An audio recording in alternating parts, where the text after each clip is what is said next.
हरे कृष्णा, राधे राधे। आप सभी को पुरुषोत्तम मास के प्रथम दिवस की हार्दिक हार्दिक शुभकामनाएं। आज से परम पवित्र पुरुषोत्तम मास, जिसके अधिक मास या फिर मलमास भी कहा जाता है।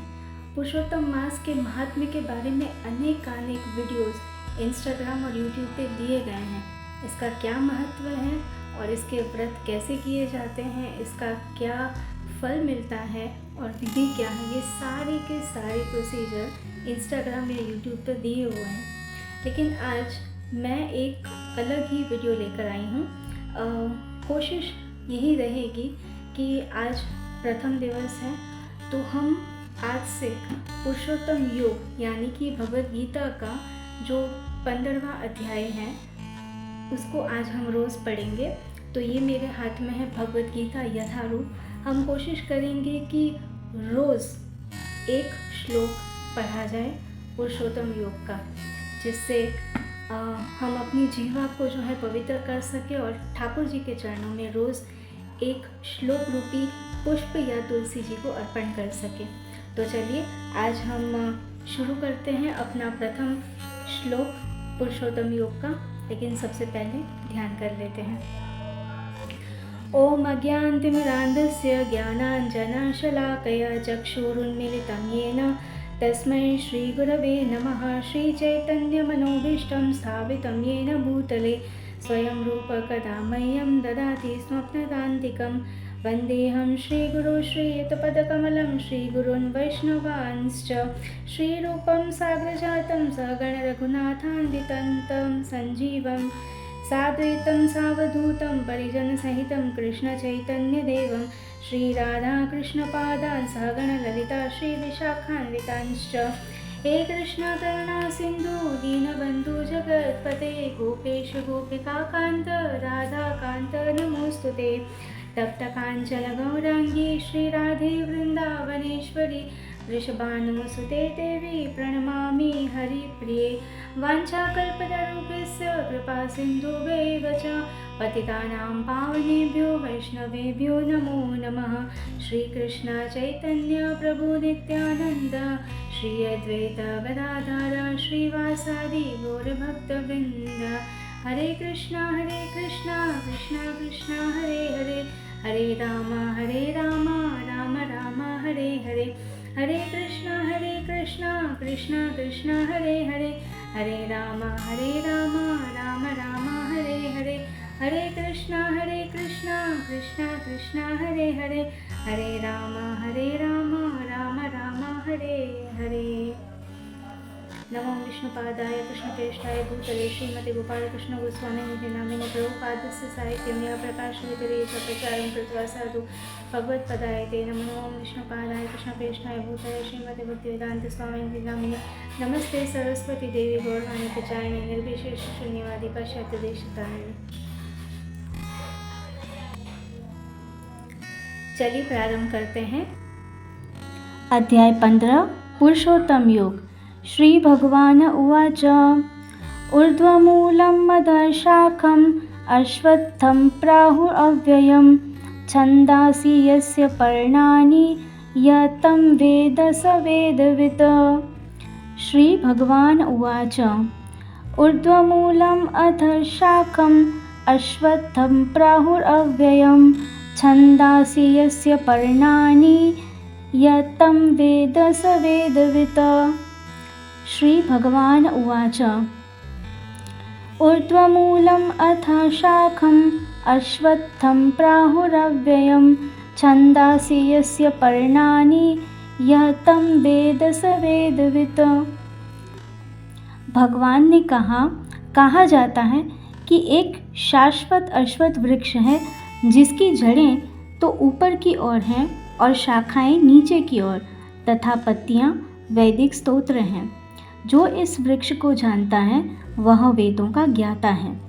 तात्पर्य, भक्ति योग की महत्ता की विवेचना के बाद यह पूछा जा सकता है वेदों का क्या प्रयोजन है।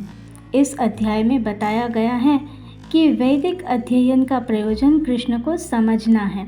अतएव जो कृष्ण भावना भावित है, जो भक्ति में रत है, वह वेदों को पहले से जानता है। इस भौतिक जगत के बंधन की तुलना अश्वत्थ के वृक्ष से की गई है। जो व्यक्ति सकाम कर्मों में लगा है उसके लिए इस वृक्ष का कोई अंत नहीं है। वह एक शाखा से दूसरी में और दूसरी से तीसरी में घूमता रहता है।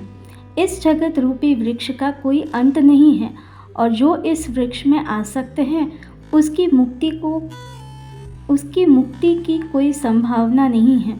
वैदिक स्तोत्र जो आत्मोन्नति के लिए हैं वे ही इस वृक्ष के पत्ते हैं। इस वृक्ष की जड़ें ऊपर की ओर बढ़ती हैं क्योंकि वे इस ब्रह्मांड के सर्वोच्च लोक से प्रारंभ होती हैं जहाँ पर ब्रह्मा स्थित है। यदि कोई इस मोह रूपी अविनाशी वृक्ष प्रारंभ होती है जहाँ ब्रह्मा स्थित है। यदि कोई इस मोह रूपी अविनाशी वृक्ष को समझ लेता है तो वह इससे बाहर निकल सकता है। बाहर निकलने की इस विधि को जानना आवश्यक है। पिछले अध्यायों में बताया जा चुका है कि भवबंधन से निकलने की कई विधियां हैं। हम 13वें अध्याय तक यह देख चुके हैं कि भगवत भक्ति की सर्वोत्कृष्ट विधि है। भक्ति का मूल सिद्धांत है भौतिक कार्यों से विरक्ति तथा भगवान की दिव्य सेवा में अनुरक्ति। इस अध्याय के प्रारंभ में संसार से आसक्ति तोड़ने की विधि का वर्णन हुआ है। इस संसार की जड़ें ऊपर को बढ़ती हैं। इसका अर्थ है कि ब्रह्मांड के सर्वोच्च लोक से पूर्ण भौतिक पदार्थ से यह प्रक्रिया शुरू होती है। वहीं से सारे ब्रह्मांड का विस्तार होता है जिसमें अनेक लोक उसकी शाखाओं के रूप में होते हैं। इसके फल जीवों के कर्मों के फल के अर्थात धर्म, अर्थ, काम तथा मोक्ष के द्योतक हैं। यद्यपि इस संसार में ऐसे वृक्ष का जिसकी शाखाएं नीचे की ओर हों तथा जड़ें ऊपर की ओर हों कोई अनुभव नहीं है, किंतु बात कुछ ऐसी है। ऐसा वृक्ष जलाशय के निकट पाया जा सकता है। हम देख सकते हैं कि जलाशय के तट पर उगे वृक्ष का प्रतिबिंब जल में पड़ता है तो उसकी जड़ें ऊपर तथा शाखाएं नीचे की ओर दिखती हैं। दूसरे शब्दों में यह जगत रूपी वृक्ष आध्यात्मिक जगत रूपी वास्तविक वृक्ष का प्रतिबिंब मात्र है। इस आध्यात्मिक जगत का प्रतिबिंब हमारी इच्छाओं में स्थित है। जिस प्रकार वृक्ष का प्रतिबिंब जल में रहता है, इच्छा ही इस प्रतिबिंब भौतिक प्रकाश में वस्तुओं के स्थित होने का कारण है। जो व्यक्ति इस भौतिक जगत से बाहर निकलना चाहता है उसे वैश्लेषिक अध्ययन के माध्यम से इस वृक्ष का भली भांति जान लेना चाहिए। फिर वह इस वृक्ष से अपना संबंध विच्छेद कर सकता है। यह वृक्ष वास्तविक वृक्ष का प्रतिबिंब होने के कारण वास्तविक प्रतिरूप है। आध्यात्मिक जगत में सब कुछ है। ब्रह्म के निर्विशेषवादी इस भौतिक वृक्ष का मूल मानते हैं और सांख्य दर्शन के अनुसार इस मूल के पहले प्रकृति पुरुष और तब 3 गुण निकलते हैं और फिर 5 स्थूल तत्व, 5 महाभूत, फिर 10 इंद्रियां, दशेंद्रिय, मन आदि। इस प्रकार वे सारे संसार को 24 तत्वों में विभाजित करते हैं। यदि ब्रह्म समस्त अभिव्यक्तियों का केंद्र है तो एक प्रकार यह भौतिक जगत 180 अंश गोलांतर्वर्त में है और दूसरे 180 अंश में आध्यात्मिक जगत है। चूँकि यह भौतिक जगत उल्टा प्रतिबिंब है, अतः आध्यात्मिक जगत में भी इसी प्रकार की विविधता होनी चाहिए। प्रकृति परमेश्वर की बहिरंगा शक्ति है और पुरुष साक्षात परमेश्वर है। इसकी व्याख्या भगवद गीता में हो चुकी है। चूँकि यह अभिव्यक्ति भौतिक है अतः क्षणिक है। प्रतिबिंब भी क्षणिक होता है क्योंकि कभी वह दिखता है और कभी नहीं दिखता, परंतु वह स्तोत्र और जहाँ से यह प्रतिबिंब होता है शाश्वत है। वास्तविक वृक्ष के भौतिक प्रतिबिंब का विच्छेदन करना होता है।